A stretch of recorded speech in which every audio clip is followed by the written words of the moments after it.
Olá pessoal, eu sou o Fabrício Tomás da Sputnik, Escola Criativa.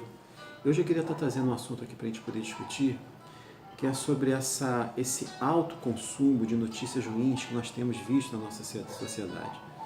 Na verdade, a notícia ruim ela sempre esteve, assim como a notícia boa, é claro. Mas o que tem acontecido hoje com essa abertura, com essa facilidade midiática que nós temos, o consumo de notícia ruim ficou muito alto.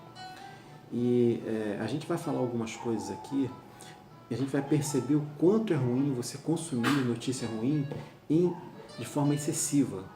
É claro que a gente fica sabendo de acontecimentos que acontecem aqui e ali, porém o que nós temos visto hoje, por conta de tantos programas com esse conteúdo, é que as pessoas elas naturalmente estão procurando esse tipo de notícia e consumindo de forma muito alta, né? De forma muito profunda para a vida, que vai trazer profundas alterações na sua vida.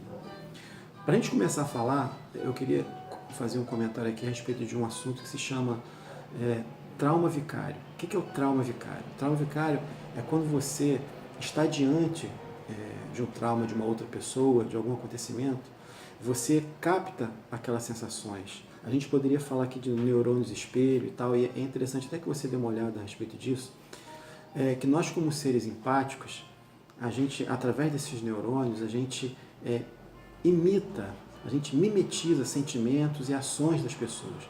Então o trauma vicário ele é muito comum em médicos, é muito comum em jornalistas que cobrem essas tragédias. E a gente, como a gente está falando de notícia, vamos falar na questão dos jornalistas.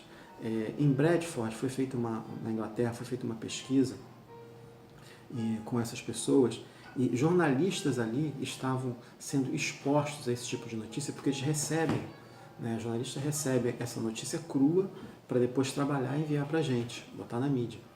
Só que como eles recebiam todo dia, todo momento essas notícias, foi se percebendo que a qualidade de vida deles estava caindo, a ponto de os jornais começarem a fazer rodízio de pessoas que recebiam essas notícias, que faziam esse tipo de cobertura. Além disso, contrataram psicólogos para poder tratar desses profissionais. Então a gente começa a perceber o quanto a absorção desse tipo de conteúdo é prejudicial à saúde humana. Para a gente aprofundar um pouquinho, eu vou falar sobre dois fatores aqui, na verdade três fatores. Um, que é o instinto de sobrevivência, o efeito Tetris e o fato de o nosso cérebro não saber o que é real, o que é real. Você vai entender. Quando a gente está diante de uma situação como essa, não é porque nós gostamos, é porque nós simplesmente somos sádicos, enfim. É porque o nosso instinto de sobrevivência, ele nos leva a focar naquilo que pode nos trazer algum cuidado. Né? Então, quando você está diante de uma situação dessa, o seu cérebro automaticamente vai focar em situações assim.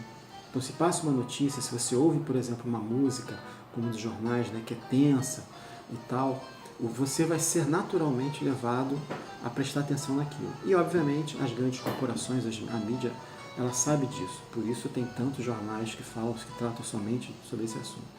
Então, é natural, né? É natural que a gente, por instinto de sobrevivência, a gente fique focado quando aparece alguma coisa, alguma notícia, alguma coisa ruim, né? A gente fica querendo saber, como uma espécie de proteção até para a gente mesmo. A segunda coisa é o efeito Tetris. Na verdade, é a imagem, resíduo de imagem. Né? Foi feito em Harvard um teste com algumas pessoas em que eles ficavam jogando um jogo Tetris. Você deve conhecer o jogo Tetris, aquele que vai caindo umas pecinhas, você tem que juntar, ele não pode crescer muito, senão você perde. Então, à medida que ele vai descendo, ele vai tendo que gerar os bloquinhos. Uma pessoa foi deixada jogando esse jogo durante 3 dias. E ao sair desse jogo, ao deixar o laboratório, ela foi andando pela rua. E o que estava acontecendo? Ela via os prédios, ela começava a montar a estratégia para que, como se colocando um prédio dentro do outro, para ele ganhasse o jogo. Ou seja, ele saiu dali de dentro com o jogo ainda na cabeça dele.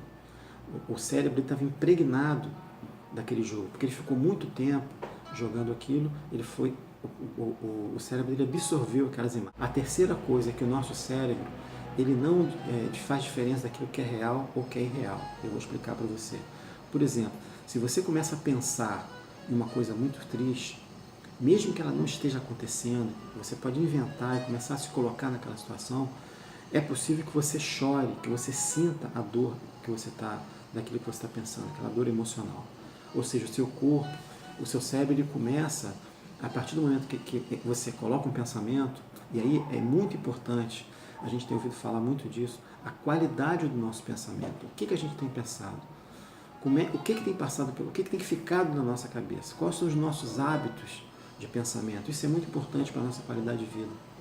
Então, se você começa a pensar alguma coisa, o seu cérebro ele começa a liberar hormônios, a tratar aquilo como realidade. Então, se você pensa numa coisa triste, se você está vivenciando aquilo dentro de você, uma tristeza, ele começa então a trabalhar para que aquilo se justifique, liberando hormônios, né?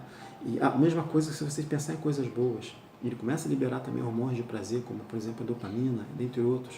Então, a qualidade do nosso pensamento.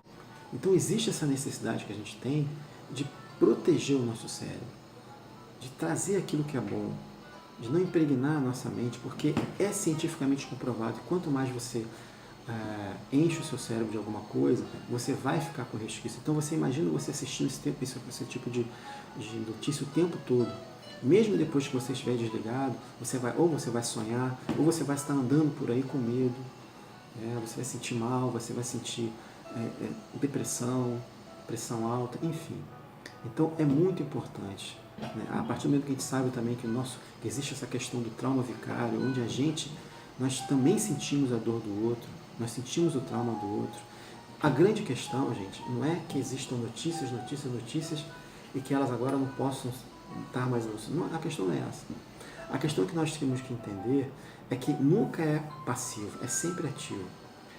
Essas notícias elas podem causar males se nós começarmos a consumir de forma intensa, como muita gente tem feito. Eu fico pensando em quantos idosos estão por aí em casa à tarde assistindo esses programas da tarde, que só falam de tragédia na família, tragédia na rua, o tempo todo.